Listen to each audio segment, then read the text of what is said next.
দর্শক আসসালামু আলাইকুম। আওয়ামী লীগ নিষিদ্ধ হয়েছে। রাজনৈতিক সকল কার্যক্রম অনুষ্ঠান তারা করতে পারবে না, এই ব্যাপার নিয়ে স্পষ্ট সরকার বার্তা দিয়েছে। তবে তাদের নিষিদ্ধ হওয়ার মাধ্যমে দেশের রাজনৈতিক পটভূমি কিন্তু পরিবর্তন হয়েছে।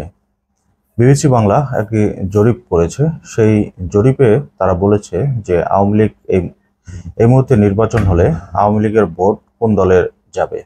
আপনারা জানেন, আওয়ামী লীগকে নিষিদ্ধ ঘোষণা করার পর থেকে তারা কিন্তু সামনের নির্বাচনে অংশগ্রহণ করতে পারবে না এবং বাংলাদেশে আওয়ামী লীগের কোনো কার্যক্রম তারা পরিচালনা করতে পারবে না। অনেকেই বলছে যে আওয়ামী লীগ হয়তো নতুন কোনো দলে আত্মপ্রকাশ করবে, কিন্তু আমার মনে হয় না যে এত বড় একটা রাজনৈতিক দল তারা নতুন নামে নতুন দলে আসবে।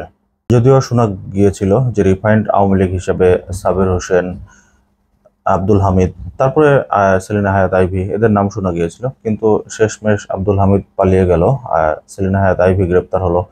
সবকিছু মিলে কিন্তু এখন সেই রাস্তাটাও কিন্তু বন্ধ হয়ে গেল। তো বিবিসি বাংলা জরিপ চালিয়েছে যে আওয়ামী লীগের ভোটগুলো আসলে কার দলে যাবে। ইতিমধ্যে আপনারা জানেন যে এনসিপি এবং জামাত শিবিরের মাধ্যমেই কিন্তু আওয়ামী লীগ নিষিদ্ধ ঘোষণা করা হয়। তাদের আন্দোলনের ফলেই কিন্তু সর্বশেষ সরকার আওয়ামী লীগকে নিষিদ্ধ করতে বাধ্য হয়। এখন বরাবরই প্রশ্ন উঠেছে যে আওয়ামী লীগের তো নির্দিষ্ট পরিমাণ একটা ভোট আছে বাংলাদেশে, সেটা 20 to 30%, ধরে নিলাম যে 15% ভোট। তো এই 15% ভোট কে পাবে, এটা নিয়ে রাজনৈতিক বিশ্লেষকদের মধ্যে ব্যাপক আলোচনা সমালোচনা হচ্ছে। অনেকেই বলছে যে এই ভোটটা বিএনপির কাতারে যাবে, অনেকেই বলছে যে কিছু ভোট হয়তো জামাত বা এনসিপি টানবে, আবার অনেকেই বলছে যে তারা ভোট কেন্দ্রে ভোট দিতেই যাবে না। তো বিবিসি বাংলা যে তথ্যটি উঠে এসেছে সেখানে বলা হয়েছে যে এই মুহূর্তে নির্বাচন হলে এই ভোটগুলো সম্ভবত বিএনপির কাতারেই যাবে। কারণ যেহেতু জামাত এবং এনসিপি দুইটার আন্দোলনের ফসল আওয়ামী লীগ নিষিদ্ধ হয়েছে।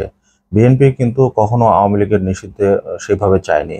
নিষিদ্ধ হওয়ার পরে তারা বলছে যে এটা আমাদেরও সিদ্ধান্ত ছিল, কিন্তু তারা প্রকাশ্যে এই কথা কিন্তু কখনো বলেনি।